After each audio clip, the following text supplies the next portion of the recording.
mientras el emperador Nerón en esa época había iniciado una persecución a todos los cristianos. Pedro, ¿a quién va dirigida esta carta? Pedro se dirige a todos los creyentes, probablemente gentiles, esparcidos en Asia Menor, probablemente a las mismas iglesias a las que Pedro había escrito su primera carta. ¿Con qué propósito? Con el propósito de fortalecerlos ante los falsos maestros y animarlos a perseverar en una vida santa mientras esperan el regreso del Señor. Recordemos que en la primera carta de Pedro hay muchas advertencias sobre los falsos maestros y es un peligro latente para cualquier creyente porque hay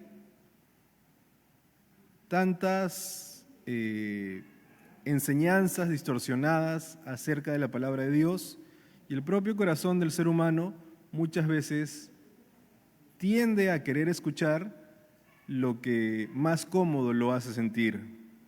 ¿Cuál es la dificultad o el desafío que tiene la palabra de Dios que muchas veces nos hace sentir incómodos? Porque revela lo que en verdad hay en nuestros corazones, porque nos confronta y muchas veces nos desafía. Entonces, era un peligro latente, aún en esa época, estos falsos maestros. Él quiere fortalecerlos para que no caigan, no se dejen ser engañados, no caigan en los engaños de los falsos maestros y que además puedan perseverar en una vida santa mientras esperan el regreso del Señor, que es otro de los grandes desafíos de cualquier creyente, el poder perseverar. Todos han escuchado la parábola del sembrador, ya sea en la iglesia, en el colegio o en algún lugar. El sembrador sale a sembrar, tira las semillas y unas semillas caen junto al camino, otras caen junto a las piedras, otras caen en buena tierra, ¿no? Uno de los grandes desafíos para muchos creyentes es el poder perseverar en una vida santa. Y muchas personas, tristemente, van a ser como las semillas que caen en las piedras, que crecen, escuchan la palabra y les gusta, les hace sentido, los anima, pero como no logran echar raíces, al tiempo se marchitan. Entonces, Pedro va a animarlos a través de esta carta a que no sean como esas semillas, sino que a través del tiempo ellos puedan perseverar en una vida santa, separada para Dios, mientras esperan el regreso del Señor. Evidentemente, leer o estudiar ambas cartas nos va a ayudar a tener una mejor comprensión y darle una continuidad temática al tono pastoral que tiene Pedro cuando escribe estas cartas. ¿Cuál es el propósito principal de esta carta? Pedro escribe esta segunda epístola como una advertencia y como una exhortación. Podríamos decir que el propósito tiene tres aspectos. Primero es confirmar la fe genuina, que lo vamos a ver en el capítulo 1. El segundo punto es exponer a los falsos maestros, que lo va a abarcar el capítulo 2. Y el tercer punto es recordar la certeza del regreso del Señor. Y es un tema que podríamos decir que aquejaba a algunos creyentes en esa época y probablemente a otros creyentes en esta época. Recordar la certeza del regreso del Señor. Todos deben haber escuchado la frase, Cristo viene pronto, ¿no? ¿Alguien nunca la había escuchado? No, todos la habíamos escuchado. ¿Qué quiere decir Cristo viene pronto? Que falta poco para su regreso. Pero muchas veces vamos a sentir o tomar que ese pronto como algo relativo, ¿Qué es pronto dentro de esa frase? ¿O cómo nosotros percibimos ese pronto? Que puede venir en cualquier momento, que puede venir mañana, o que ya en algún momento vendrá. Porque acá nosotros los peruanos y en general los latinos le damos doble significado a algunas palabras, ¿no? Como por ejemplo el ahorita. Cuando una mamá le dice a su hijo que se ponga a ordenar, ¿qué dice el hijo? Ya mamá, ahorita lo hago. ¿Y qué significa ese ahorita? Ahí en algún momento, ¿no? Y si mi mamá no se da cuenta, mejor porque ya no lo hago. Entonces, no vaya a ser que como creyentes estemos tomando ese Cristo viene pronto de una manera similar. ¿Cuál es el peligro de eso? Que seamos negligentes en perseverar en una vida santa. Que como la venida de Cristo todavía está lejana, no nos preocupemos por procurar llevar una vida santa. Nos demos ciertas licencias, tengamos cierto coqueteo con el pecado o aceptemos cierta ambigüedad respecto a cómo llevamos nuestra vida a la luz de la palabra. Que seamos ligeros de pensar en que no pasa nada, o como cuando era adolescente, un amigo me dijo una vez, obviamente en su ingenuidad, me dijo, pero bueno, peco y luego me arrepiento, no hay problema. Total, Dios me va a perdonar. Entonces, no vaya a ser que nosotros, aunque no lo digamos, pensemos de una forma similar. Puedo pecar y luego me arrepiento. Total, no es que Cristo vaya a venir mañana mismo. ¿Cuál es el sentido de que Cristo viene pronto? Pues que nosotros tengamos ese temor reverente de que realmente es algo que puede pasar en cualquier momento y no debería agarrarnos con la guardia baja. Pero bueno, eso ya lo vamos a desarrollar en las siguientes clases a una mayor profundidad y con una mayor certeza. Entonces, Pedro va a insistir en esta carta en que el conocimiento de Jesucristo no solo es teórico, sino es un conocimiento transformador.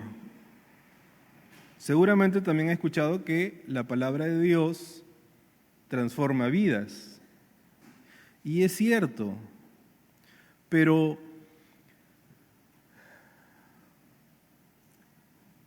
digamos que no es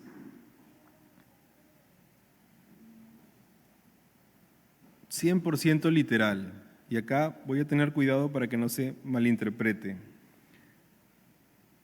El conocimiento de Cristo, el conocimiento de la palabra de Dios, sí es transformador y es infalible, es decir, no tiene fallo. El problema es cuando nosotros fallamos en el sentido de que creemos que el conocimiento de Dios es la teoría, es como leer cualquier libro. Leemos palabras, las memorizamos o tratamos de entender un significado literal y que eso ya debería transformar nuestras vidas. Y si no sucede es porque o lo que dicen los cristianos es mentira o porque la palabra de Dios no funciona o porque quizás no funciona con todo el mundo. No es un conocimiento teórico, es el conocer a la persona de Jesucristo. Es algo que va mucho más allá del entendimiento humano. Por eso la misma Biblia dice que para los que no son creyentes, las cosas de Dios son locura. Para muchos somos locos, porque seguramente vamos a hablar cosas que para ellos no tienen ningún sentido, que no tienen ningún sentido lógico.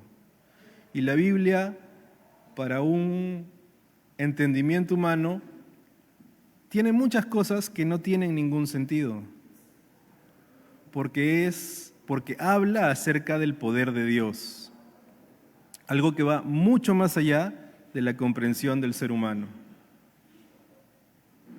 Es increíble. Y no se trata de que nosotros como seres humanos entendamos a Dios. Tendríamos que estar a su nivel para poder entenderlo. Sin embargo, Dios sí va a hablar a través de su palabra y va a llevarnos a entender lo que Él quiere que entendamos. Y es algo, de cierta manera, complejo. Sin embargo, Dios da ese entendimiento a través de su Espíritu y va a llevar a sus hijos a entender su palabra y a través de su palabra a conocerlo a Él y a conocer a su Hijo.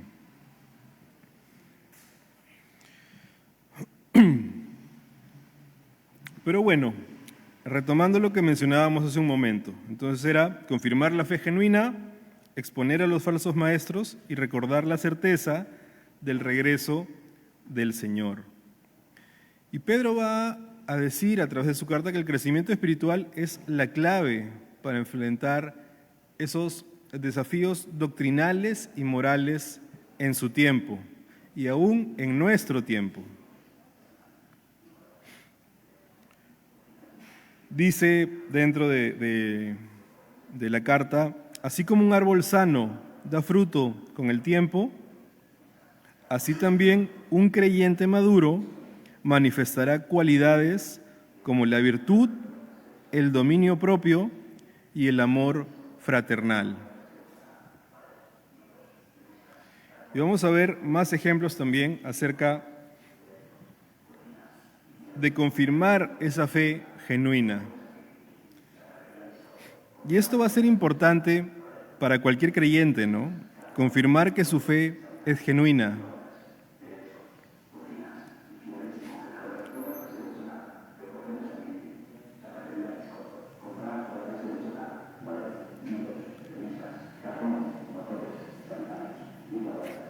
Tiene bastante relevancia en la vida de cualquier creyente confirmar si su fe es genuina. De hecho, debería ser una preocupación de cualquier creyente. Muchas veces al creyente se le compara con un árbol, ¿no? Con los frutos que da un árbol. Y aunque pueda que acá pocos sepan acerca de plantas, es muy sencillo identificar un árbol por sus frutos. Porque si de un árbol salen naranjas, cualquiera de nosotros va a saber que es un árbol de naranjas. Y si de un árbol salen paltas, todos vamos a saber que es un árbol de paltas. De esa manera se puede identificar una fe genuina, ¿no? Por los frutos. Por eso Pedro va a decir que así como un árbol sano da fruto con el tiempo, así también un creyente maduro manifestará cualidades. Un creyente maduro, es decir, que hay que tener cierta madurez para comenzar a dar fruto. En algunos casos, y a nuestro entendimiento, vamos a asociar la madurez con el tiempo. Sin embargo, como creyentes o incluso como personas y seres humanos, la madurez no va asociada al tiempo. Que un creyente tenga un mes, un año, 5 años o 10 años, no lo convierte en un creyente maduro. Un adulto, porque tenga 20, 30, 40 años, tampoco lo convierte en un adulto maduro.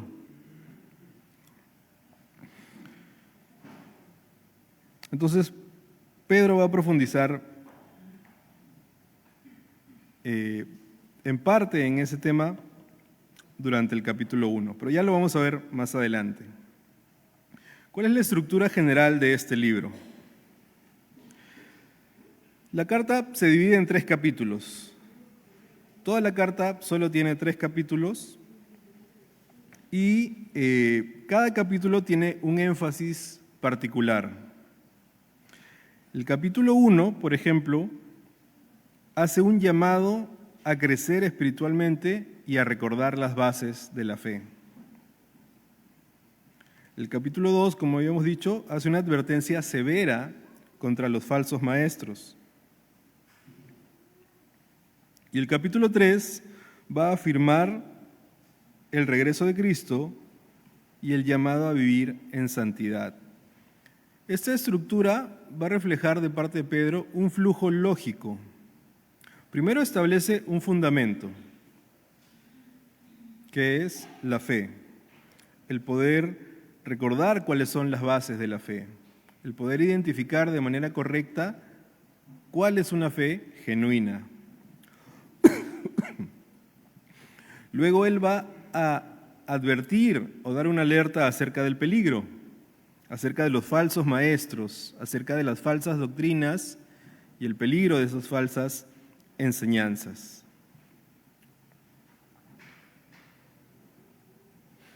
Y tiene sentido, ¿no? Siempre, varias veces he escuchado el ejemplo de cómo se identifican los billetes falsos en los bancos.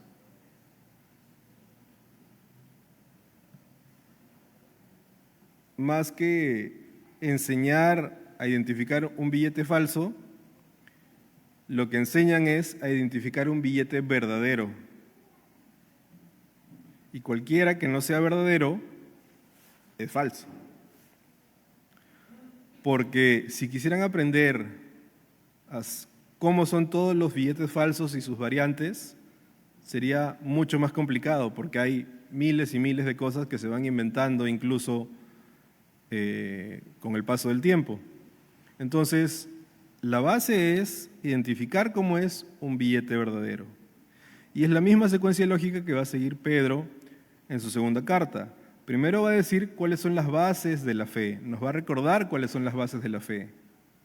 ¿Qué cosa es una fe genuina y cómo podemos identificarla? Y luego nos va a advertir sobre el peligro de las falsas doctrinas.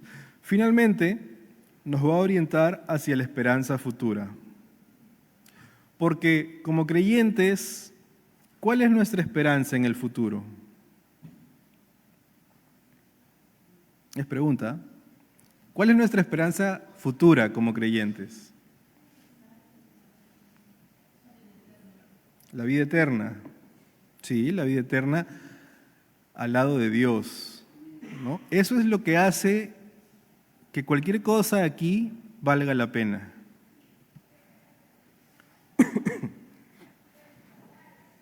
Eso es lo que hace que cualquier esfuerzo o cualquier sufrimiento valga la pena, ¿no?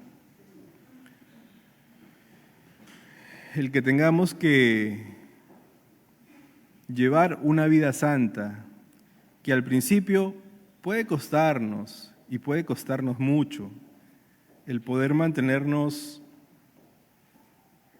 santos frente a un mundo que cada vez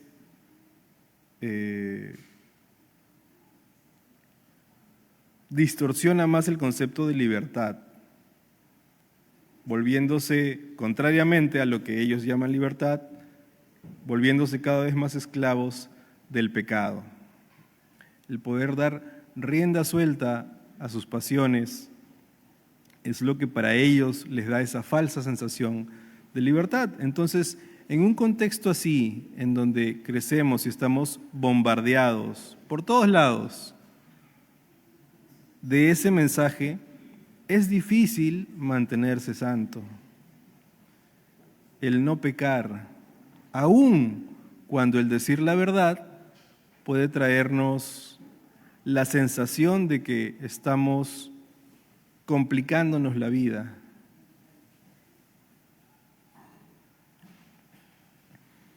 Seguramente han escuchado la frase, ojos que no ven, esa sí se la saben, muy bien.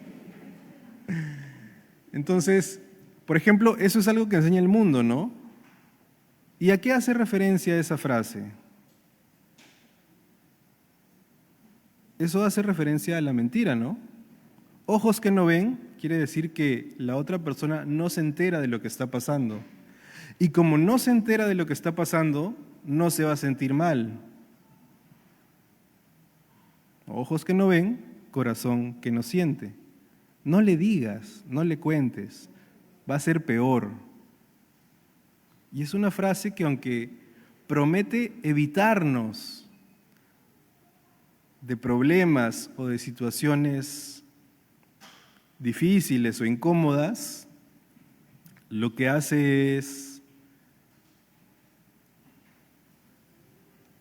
meter esos problemas en una cuenta de ahorros para que en el futuro nos generen interés. Es decir, para que después tengamos más problemas. Y muchas veces pasa, y puede pasar en el matrimonio, ¿no? Le ocultas algo a tu esposa, le ocultas algo a tu esposo para que no se moleste. Y tú te convences a ti mismo de que solo lo hiciste por su bien, para que no se moleste. Luego, con el tiempo, la verdad sale a la luz, como siempre, y los problemas son peores.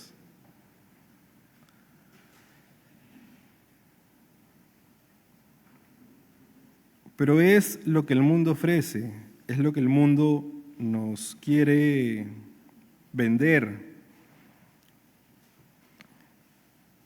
Sin embargo, Pedro nos va a animar, aún hasta el último capítulo, a que hay una esperanza futura, hay una vida con Dios, hay algo que hace que todo ese esfuerzo, todo ese sufrimiento valga la pena, que aún si dices la verdad y por decir la verdad eres castigado, eres hecho a un lado, pierdes alguna oportunidad. Todo eso va a valer la pena por esa esperanza futura. Entonces, Pedro va a hablarnos y va a tener palabras claves a lo largo de su carta como el conocimiento, el recuerdo, el engaño, la promesa, que son palabras que a lo largo de la carta y a lo largo del estudio que vamos a hacer las siguientes semanas van a ayudarnos a seguir esa línea de pensamiento que Pedro está tratando de transmitir, esa línea de pensamiento que Pedro plasmó en su segunda carta. Y uno de los temas que Pedro va a tratar de exponer, o que nosotros, mejor dicho, que nosotros vamos a tratar de entender y profundizar, es que el conocimiento va a ser presentado como un antídoto. Porque una palabra central en esta carta es conocimiento, que en griego, en el idioma en el que fue escrita la carta, va a aparecer como epignosis. Y aparece reiteradamente a lo largo de la carta. Y Pedro no se refiere solamente a la información, sino a una relación personal y viva con Jesucristo. No es lo mismo cuando tú conoces a una persona, tienes una relación bastante cercana con una persona, como la relación que a lo mejor tienes con tu familia o con tu esposo o con tu esposa, que cuando dices o crees que conoces a alguien famoso. Es totalmente diferente. Y seguramente les ha pasado, conocen a alguien que le ha pasado.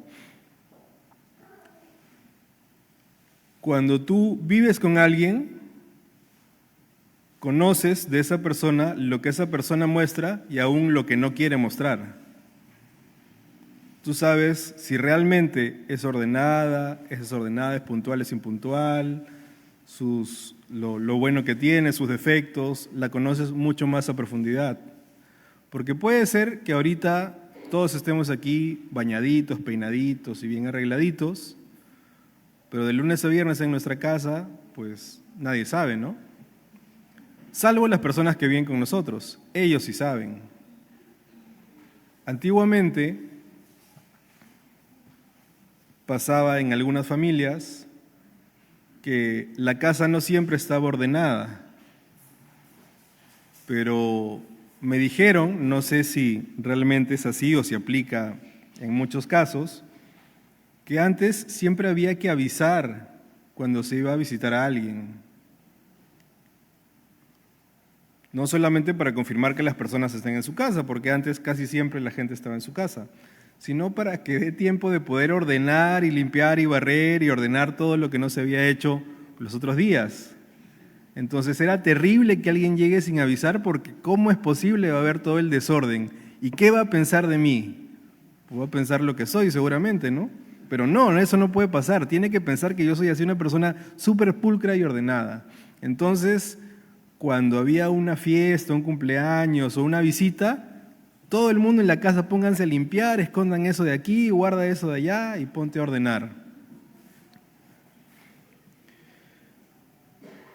Pero aunque la visita se podía llevar una muy buena impresión, la persona que vive con ella, o sea, la persona que vive en esa casa era la que sabía realmente la verdad. ¿Y cómo es? Esa intimidad y ese conocimiento cercano. Porque aunque quizás una mamá estaba furiosa y estaba a punto de castigar a su hijo, si estaba en la visita, se calmaba, tranquila. Ven, hijito, siéntate aquí a mi lado. Y de reojo te miraba y dice, en la casa vas a ver. Entonces, la persona se llevaba una impresión, pero el hijo sabía cuál era la verdad. Sabía cuál era el destino que le esperaba horas más tarde. Lo mismo pasa con la gente que conocemos a través de las películas, de la televisión, de las redes sociales, porque tanto las películas, la televisión y las redes sociales son un negocio. O sea, es una imagen la que se vende. La persona no, aunque diga que sí, yo dudo mucho y me atrevería a decir que no es así. O sea, nadie se muestra en redes sociales tal cual es. Todos muestran en redes sociales su mejor lado, lo que quieren mostrar. Aun cuando tratan de mostrar un lado más humano y más real, sigue siendo algo adornado, algo manipulado, algo arreglado. El problema y el peligro de eso es que a veces nosotros creemos que esa es la verdad. A veces he visto publicidad o un comercial o algo así junto a alguien y la persona que está a mi lado comenta, uy, no, es que ese fulano es bien lindo, sí, no, es súper buena gente. Y yo volteo y lo miro porque habla como si lo conociera, ¿no? ¿Y tú lo has visto? No, nunca lo he visto.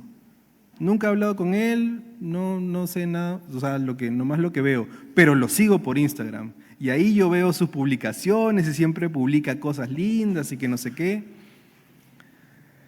Pero eso no es conocer, eso no es tener una relación personal con esa persona, eso no es intimar con esa persona. Solo es tener una idea de lo que esa persona quiere mostrar.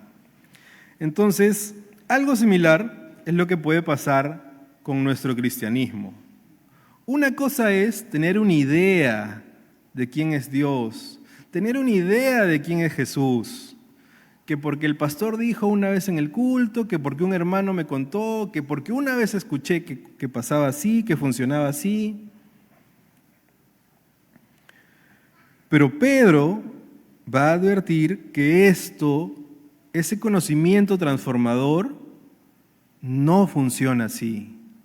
No se trata de conocer superficialmente a Dios, sino de tener una relación personal y viva con Jesucristo. Y es esa relación personal y viva la que es capaz de transformar vidas. Algo diferente a eso, algo que solamente es conocimiento, algo que solamente son rumores que escuché o cosas que escuché vagamente en una prédica, no es lo que va a transformar nuestras vidas. Lo que va a transformar nuestras vidas es tener una relación personal y viva con Jesucristo.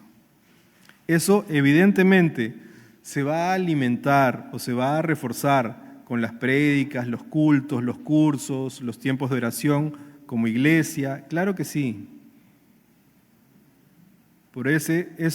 Son cosas que nos van a animar a mantener de forma constante esa relación, no al revés, ni lo va a reemplazar. Pedro va a afirmar que por el conocimiento de Dios se nos han concedido todas las cosas que pertenecen a la vida y a la piedad. Por lo tanto, conocer a Cristo nos va a proteger del error doctrinal, de crecer o creer en cosas que no dice la Biblia, en creer que lo que el mundo dice tiene sentido, en creer, como decíamos hace un rato, que ojos que no ven, corazón que no siente, que eso es una buena idea, que eso me puede ayudar y salvar de una situación complicada o incómoda.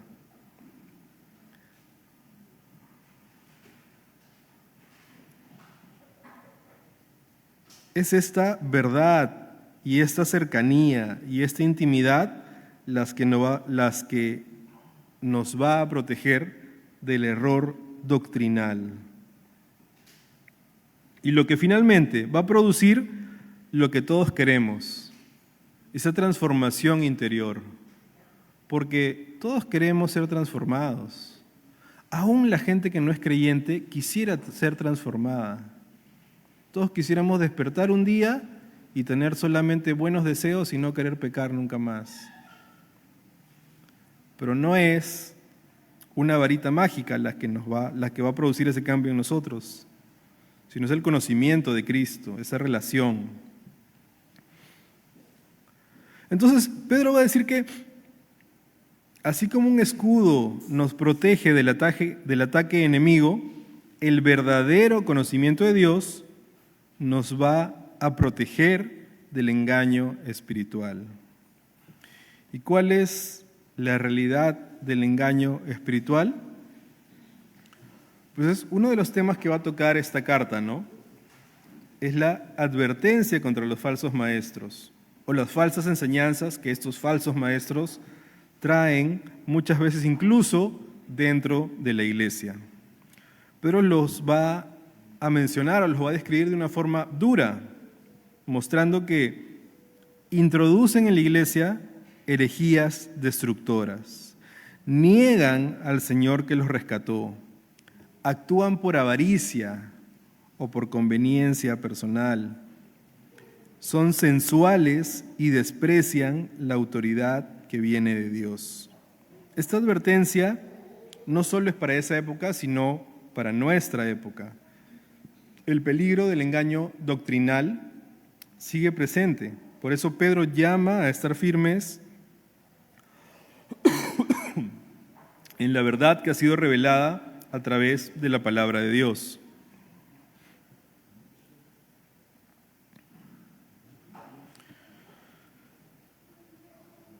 Por eso debemos estar llenos de esa verdad, para que con esa verdad podemos evaluar y escudriñar cualquier cosa que escuchemos.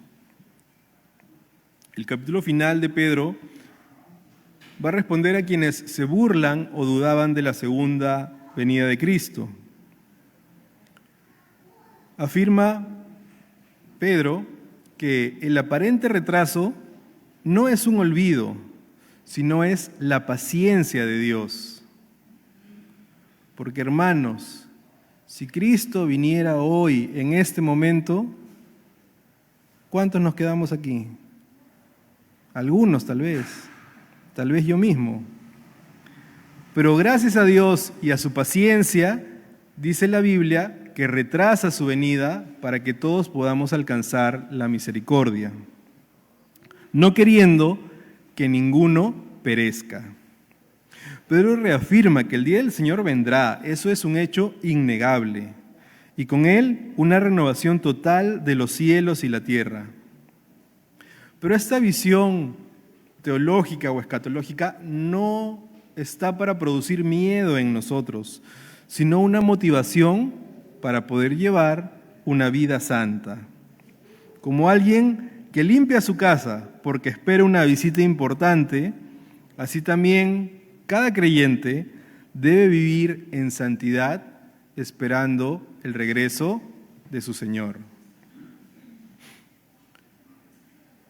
Entonces, ¿qué cosa es lo que vamos a ver a lo largo de esta carta?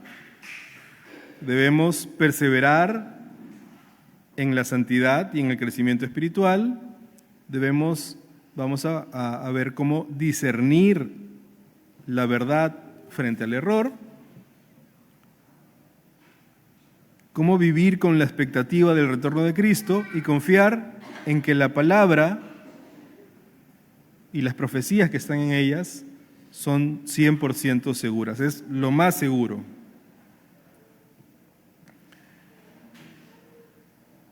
Y aunque la segunda carta de Pedro es breve, es un llamado urgente a la madurez espiritual, a la vigilancia doctrinal y a mantener nuestra esperanza de que Cristo viene pronto.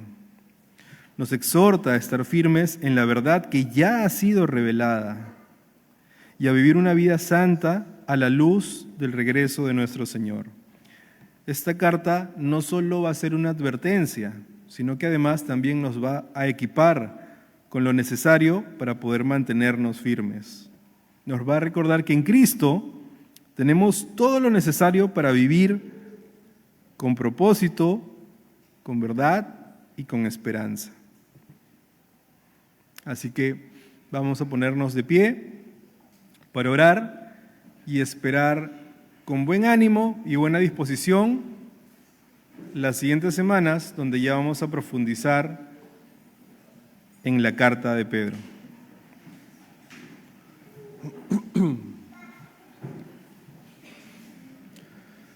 Vamos a orar, hermanos.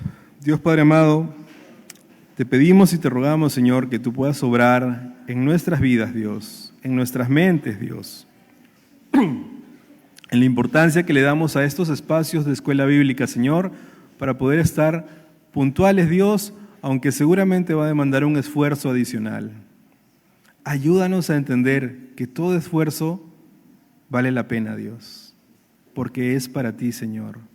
Que el tener quizás que levantarse un poco más temprano, sacrificar horas de sueño, Señor, el poder alistarnos tal vez desde un día antes con tal de estar aquí a tiempo, Señor, vale la pena porque se trata de ti. Ayúdanos a no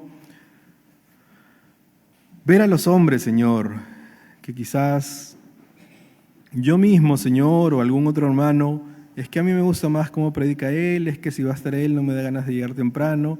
Quita eso de nosotros, Señor, y ayúdanos a entender, Dios, que lo que venimos a escuchar aquí es tu palabra, Dios, y que también el entendimiento, Dios, y el discernimiento, la sabiduría, Señor, es la que viene de tu Espíritu, Señor. Así que nosotros mismos tenemos que estar y llegar preparados para escuchar tu palabra, Señor. Así que ayúdanos a conscientemente buscar esa preparación, Señor, a que podamos tener buena disposición, Señor, de escuchar tu palabra, a que incluso, si es posible, podamos tomar nota, Señor, no con el propósito de solamente aprobar un examen, Señor, sino con el propósito de que tu palabra cale en nuestra mente y en nuestro corazón, Señor. Ayúdanos a entender, Señor, que necesitamos profundizar en el conocimiento de Jesucristo, Señor, para que ese conocimiento profundo y esa relación viva y personal sea la que transforme nuestra vida, Señor. Ayúdanos a entender, Señor, que la única forma de estar firmes frente a tantas mentiras y falsas esperanzas que da el mundo, Señor, es llenándonos del conocimiento de la verdad, de tu verdad, Señor, de tu palabra. Así que ayúdanos a tomar conciencia, Padre, de que estos espacios no solo son buenos, sino que son necesarios de manera personal para cada uno, Señor. Y ayúdanos aún más a no conformarnos solamente con estos espacios una vez a la semana, Señor, sino a buscarte de manera personal y diaria, a buscarte de manera real e intencionada, a buscar tener una relación viva y continua contigo, Señor. Así que obra en cada uno de nosotros, Señor, comenzando por mí, Padre, para que eso pueda ser una realidad y no se quede solamente en un buen deseo. Ten misericordia de nosotros, Dios, perdona nuestros pecados, Señor, y ayúdanos. Toma nuestra mano, Señor, y llévanos por aquel lugar que tú preparaste para cada uno de nosotros, Señor. Gracias te damos por todo, Dios, y gracias por el tiempo, el espacio y la oportunidad que nos das de estar aquí, Señor. Amén.